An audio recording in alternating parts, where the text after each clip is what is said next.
যদি নিজের ব্যথা টের পাও তাহলে তুমি জীবিত, আর তুমি যদি অন্যের ব্যথা টের পাও তাহলে তুমি মানুষ। আমি ঘৃণা করি সেই সব মানুষদের যারা নিজে ভালো থাকার জন্য অন্যের মুখের হাসিটুকুও কেড়ে নেয়। দেখবেন কিছু মানুষ আপনাকে মন মতো ব্যবহার করতে না পারলে আপনার নামে বদনাম তার ঠিকই করে যাবে। বোকা মানুষগুলো হয়তোবা অনেক বিরক্ত করতে জানে, কিন্তু সেই বোকা মানুষগুলো কাউকে ঠকিয়ে চলে যাওয়াটা জানে না। আসলে বদলে যায়নি, আগের মতোই আছি, পার্থক্য একটাই, আগে অন্ধ ছিলাম, এখন শুধু দেখতে শুরু করেছি।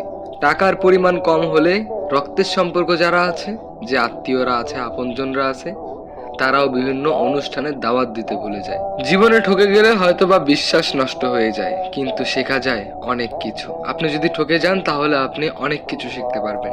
এই শহরে বাঁচতে হলে নিজেকে শক্ত করে গড়ে নিতে হবে, কারণ এই শহরের মানুষ ভালো না, সহজ সরল মানুষদের রক্ত চুষে খায়। আসলে সময়ের সাথে সাথে সবকিছুই বদলে যায়। যেমন আগে আমি জেদ ধরতাম, আর এখন শুধু ধৈর্য ধরতে শিখে গেছি। ছেড়ে গেলেই কি শুধু ঠকানো বলে?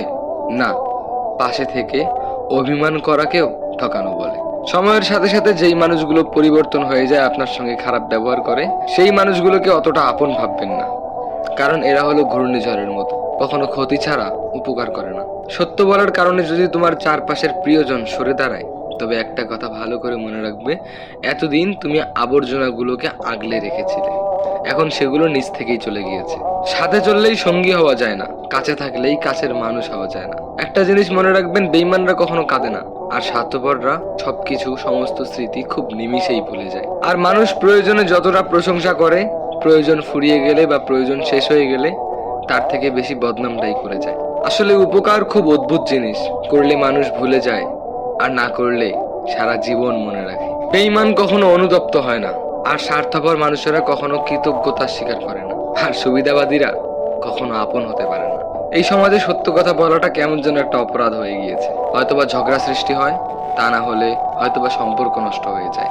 সব জায়গায় ভাগ্যের দোষ দিয়ে লাভ কি? কিছু কিছু জায়গায় নিজের মনেরও দোষ দিতে হয়।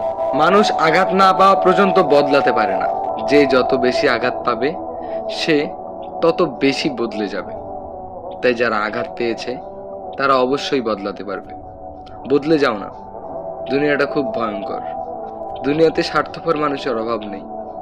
তাই নিজেকে ভালোবাসতে শিখুন, একটু বদলে যান। তাই এই প্রত্যেকটা কথা ভালো করে খেয়াল রাখবেন। আসলে দুনিয়া খুব স্বার্থপর, সাবধানে পা ফেলবেন।